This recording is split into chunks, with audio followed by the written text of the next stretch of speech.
നമസ്കാരം. മലയാളി വാർത്ത ലൈഫിലേക്ക് സ്വാഗതം. 2026 ഫെബ്രുവരി 24 ചൊവ്വാഴ്ച. ഇന്നത്തെ നിങ്ങളുടെ രാശിഫലം അറിയാം. തയ്യാറാക്കിയത് ജയറാണി EV. മേടം രാശി അശ്വതി ഭരണി കാർത്തിക ആദ്യ കാൽഭാഗം. മറ്റുള്ളവരെ ആശ്രയിക്കേണ്ടി വരുന്ന സാഹചര്യങ്ങൾ ഇന്നുണ്ടായേക്കാം.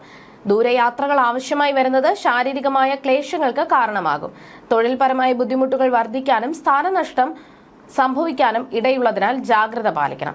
ഇടവം രാശി കാർത്തിക അവസാന മുക്കാൽ ഭാഗം, രോഹിണി മകയിരം ആദ്യ പകുതി ഭാഗം. മാനസികമായി സുഖവും നല്ല സുഹൃത്ത് ബന്ധങ്ങളും വഴി സന്തോഷവും സംതൃപ്തിയും വർദ്ധിക്കുന്ന ദിവസമാണിത്. വ്യാഴത്തിന്റെ അനുകൂല സ്വാധീനം പല കാര്യങ്ങളിലും വലിയ ഗുണങ്ങൾ നൽകും. ആത്മവിശ്വാസം വർദ്ധിക്കും. മിഥുനം രാശി മകയിരം അവസാന പകുതി ഭാഗം, തിരുവാതിര പുണർദം ആദ്യ മുക്കാൽ ഭാഗം.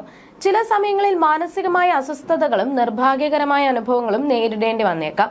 അപമാനത്തിനോ മാനഹാനിക്കോ സാധ്യതയുള്ളതിനാൽ ഇടപെടലുകളിൽ ശ്രദ്ധ വേണം. അപ്രതീക്ഷിതമായ രോഗങ്ങൾക്കും അനാവശ്യ ചെലവുകൾക്കും സാധ്യത കാണുന്നു. കർക്കിടകം രാശി പുണർദം അവസാന കാൽഭാഗം, പൂയം ആയില്യം. നല്ല സുഹൃത്തുക്കളെ ലഭിക്കാനും അവരിൽ നിന്ന് ഗുണകരമായ സഹായങ്ങൾ ഉണ്ടാകുവാനും സാധ്യതയുണ്ട്. മനസ്സിന് സന്തോഷവും സമാധാനവും ലഭിക്കുന്ന ദിവസമാണിത്. ഉന്നത പദവികൾ, കീർത്തി, ധനലാഭം, ദാമ്പത്യ സൗഖ്യം എന്നിവ ഇന്ന് പ്രതീക്ഷിക്കാം. ചിങ്ങം രാശി മകം പൂരം ഉത്രം ആദ്യ കാൽഭാഗം. രാഷ്ട്രീയ മേഖലയിൽ പ്രവർത്തിക്കുന്നവർക്ക് പേരും പ്രശസ്തിയും വർദ്ധിക്കുന്ന ദിവസമാണിത്. കുടുംബത്തിൽ പുരോഗതിയും സന്തോഷവും നിറയും. മികച്ച ആഹാരവും ശാരീരികമായ സുഖ സൗകര്യങ്ങളും ആസ്വദിക്കാൻ സാധിക്കും. കന്യരാശി ഉത്രം അവസാന മുക്കാൽ ഭാഗം, അത്തം ചിത്തിര ആദ്യ പകുതി ഭാഗം. ബന്ധുജനങ്ങളുമായി അഭിപ്രായ വ്യത്യാസങ്ങൾ ഉണ്ടാകാതെ ശ്രദ്ധിക്കണം. ചെറിയ തലവേദനയോ ചർമ്മ സംബന്ധമായ ബുദ്ധിമുട്ടുകളോ അലട്ടാൻ ഇടയുണ്ട്. കാര്യതടസ്സങ്ങളും വേണ്ടപ്പെട്ടവരുടെ വിയോഗം പോലുള്ള വാർത്തകളും മനസ്സിനെ അല്പം വിഷമിപ്പിച്ചേക്കാം. തുലാം രാശി ചിത്തിര അവസാന പകുതി ഭാഗം, ചോതി വിശാഖം ആദ്യ മുക്കാൽ ഭാഗം. അന്യദേശവാസം ആവശ്യമായി വന്നേക്കാം. സുഹൃത്തുക്കളിൽ നിന്നുള്ള ചില ദോഷാനുഭവങ്ങളും വ്യാപാരത്തിലെ പരാജയങ്ങളും നേരിടാൻ സാധ്യതയുണ്ട്. അലസത ഒഴിവാക്കി മാനസിക ബുദ്ധിമുട്ടുകളെ അതിജീവിക്കാൻ ശ്രദ്ധിക്കണം. വൃശ്ചികം രാശി വിശാഖം അവസാന കാൽഭാഗം, അനിഴം തൃക്കേട്ട. സർക്കാർ സംബന്ധമായ കാര്യങ്ങളിൽ അനുകൂലമായ ഫലങ്ങൾ പ്രതീക്ഷിക്കാവുന്ന ദിവസമാണിത്. തൊഴിൽ മേഖലയിൽ വിജയം കൈവരിക്കും. സാമ്പത്തിക നേട്ടങ്ങളും പുത്രഭാഗ്യവും ഉണ്ടാകാൻ ഇടയുണ്ട്. എല്ലാ കാര്യങ്ങളിലും വിജയം തേടിയെത്തും. ധനുരാശി മൂലം പൂരാടം ഉത്രാടം ആദ്യ കാൽഭാഗം. അപ്രതീക്ഷിതമായ ധനനേട്ടങ്ങൾ ഉണ്ടാകാൻ സാധ്യതയുള്ള ദിവസമാണിത്. പുതിയ ആഭരണങ്ങളും അലങ്കാര വസ്തുക്കളും സ്വന്തമാക്കാൻ സാധിക്കും. പുതിയ ബിസിനസ് കരാറുകളിൽ ഒപ്പുവെക്കാനും അതിൽ വലിയ വിജയം നേടാനും ഇന്ന് സാഹചര്യം ഒരുങ്ങും.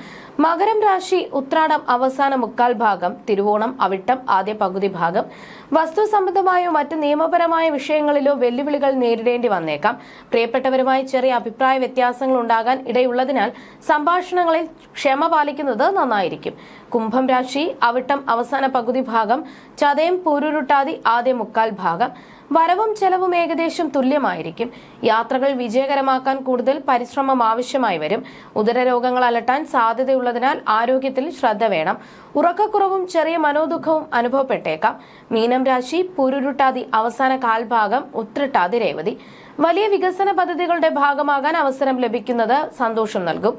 ചിന്താശേഷി വർദ്ധിക്കുന്ന ദിവസമാണിത്. മഹത്തായ വ്യക്തികളുടെ ആശയങ്ങൾ ജീവിതത്തിൽ പകർത്തുവാൻ പ്രചോദനം ലഭിക്കുന്ന അനുഭവങ്ങൾ ഉണ്ടാകും. ജ്യോതിഷ സംബന്ധമായ നിങ്ങളുടെ സംശയങ്ങൾക്കും പരിഹാരങ്ങൾക്കും ജയറാണി EV. 9746812212.